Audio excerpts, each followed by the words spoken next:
Hello guys, स्वागत है आप सबका YouTube channel economics of Uttarakhand open university में। हम जो चैप्टर पढ़ रहे थे वो है आपका elasticity of demand and supply.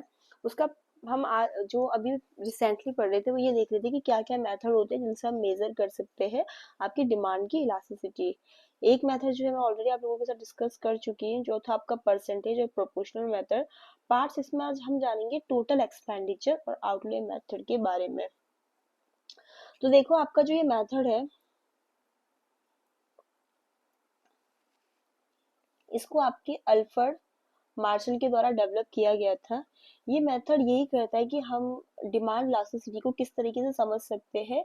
इसके लिए हमें जो आपका टोटल एक्सपेंडिचर और जो प्राइस चेंज है उसके बीच के रिलेशनशिप को समझ के हम आपके डिमांड इलास्टिसिटी को समझ सकते हैं।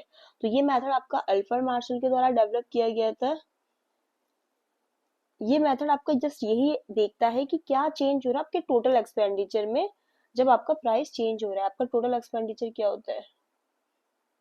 ऐसे तो निकलता है आपका total expenditure equal to price into quantity.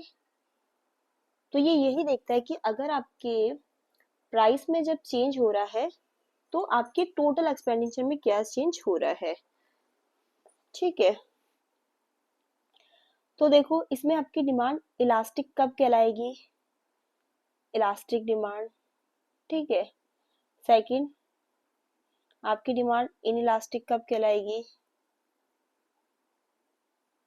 और थर्ड वन इज कि आपकी डिमांड यूनिटरी इलास्टिक कब कहलाएगी?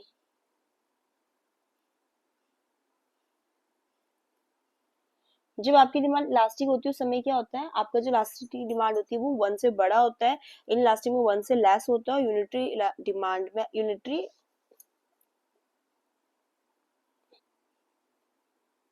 ये जो आपका होगा यहाँ पर आ जाएगा यूनिटरी इलास्टिक। ठीक है, जब आपका वो वन के इक्वल होता है आपका जो इलास्टिक डिमांड आती है। तो देखो इलास्टिक डिमांड कब होगा? जब आपका टोटल एक्सपेंडिचर जो है इंक्रीज होगा, जब प्राइस फॉल होगा। जब आपका total expenditure increases when price falls, तो तब आपका इलास्टिक डिमांड होगा। इन इलास्टिक कब होगा? जब आपका टोटल जो एक्सपेंडिचर है वो डिक्रीज होगा जब प्राइस फॉल होगा। डिक्रीज व्हेन प्राइस फॉल, तो यहाँ पर आपकी डिमांड कैसे कहलाएगी? Inelastic demand. Unitary elastic कब होगा? जब आपका जो टोटल एक्सपेंडिचर है उसमें कोई भी बदलाव नहीं होगा, अगर आपका प्राइस चेंज होता भी है तो टोटल एक्सपेंडिचर रिमेन अनचेंज्ड। ठीक है, व्हेन प्राइस चेंजेस। ठीक है, तो इस मेथड में हमने जस्ट इतना ही पढ़ा कि ये मेथड आपका मतलब हम इसको मेथड में अगर हमें डिमांड इलास्टिसिटी को समझना है तो हम इस तरीके से समझिए कि किस तरीके से हमें रिलेशनशिप को ऑब्जर्व करना है कि टोटल एक्सपेंडिचर में क्या अंतर आ रहा है जब आपके प्राइस चेंज हो रहा है। तो जब हमने कहा आपका प्राइस अगर गिरता है और टोटल एक्सपेंडिचर बढ़ जाता है तो वो आपका इलास्टिक डिमांड कहलाएगा, और आपका टोटल एक्सपेंडिचर डिक्रीज होता है जब प्राइस फॉल होता है तो इन इलास्टिक डिमांड कहलाएगा। और अगर टोटल एक्सपेंडिचर में कुछ भी चेंज नहीं हो रहा है प्राइस में चेंज होने के कारण तो आपका कैसे कहलाएगा? Unitary elastic. ठीक है,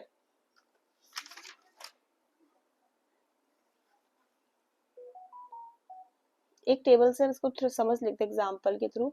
समझ लो ये आपका प्राइस है यहाँ पर गुड्स का। ठीक है, और यहाँ पर आपकी है कि क्या आप उसकी क्वांटिटी डिमांड करते हो। ठीक है, फिर यहाँ पर आपका टोटल एक्सपेंडिचर है, फिर यहाँ पर हमें पता चल जाएगा कि हमारी इलास्टिसिटी ऑफ डिमांड कैसी है। ठीक है, तो एक कॉलम में आपका जो है वो प्राइस आ जाएगा गुड्स का। ठीक है, दूसरे कॉलम में कि क्या क्वांटिटी डिमांड करे, तीसरे में टोटल एक्सपेंडिचर, और चौथे में पता चल जाएगा कि इलास्टिसिटी ऑफ डिमांड क्या है। तो समझ लो जब आपके गुड्स का प्राइस 4 रुपीज है, तो हम कितनी यूनिट्स डिमांड करते हैं? हम करते हैं 100 यूनिट्स की डिमांड। तो भाई टोटल एक्सपेंडिचर क्या हो जाएगा? 4 को हम 100 से, हम ये तो करते हैं टोटल एक्सपेंडिचर के लिए प्राइस को क्वांटिटी से इंटू करते हैं, तो कितना हो जाएगा आपका? 400 रुपीज। ठीक है, फिर अब समझ लो उसका प्राइस 2 रुपीज क्या बोलते हैं पे आ गया।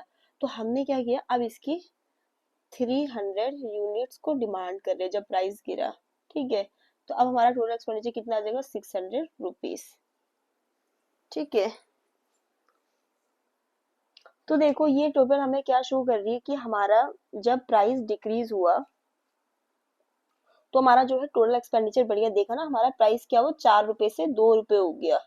ठीक है, बट वहीं पर देखो हमारा टोटल एक्सपेंडिचर तो इंक्रीज हुआ ना, और हमने पढ़ा था कि जब टोटल एक्सपेंडिचर इंक्रीज हो जाता है प्राइस फॉल होने में, तो ये क्या कहलाती है? ये डिमांड कैसी होगी आपकी? Elastic demand. ठीक है, इलास्टिक डिमांड होगी आपकी, और जब इलास्टिक होती है डिमांड तो ये क्या होती है? ग्रेटर देन 1 होगी, ग्रेटर देन 1। अब इसमें हम थर्ड मेथड पे आ जाते हैं, जो आपका है पॉइंट इलास्टिसिटी मेथड। ठीक है, देखो ये मेथड आपकी बुक में भी इन्होंने नहीं दे रखा है, बट हम थोड़ा सा इसको समझ लेते हैं।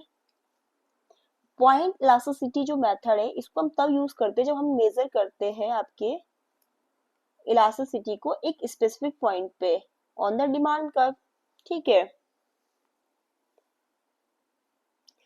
तो इस मेथड को हम तब आपका यूज करते हैं जब हमें क्या बोलते हैं, इलास्टिसिटी को मेजर करना पड़ता है एक स्पेसिफिक पॉइंट पे डिमांड कर्व पे, तब पॉइंट मेथड को यूज करते हैं।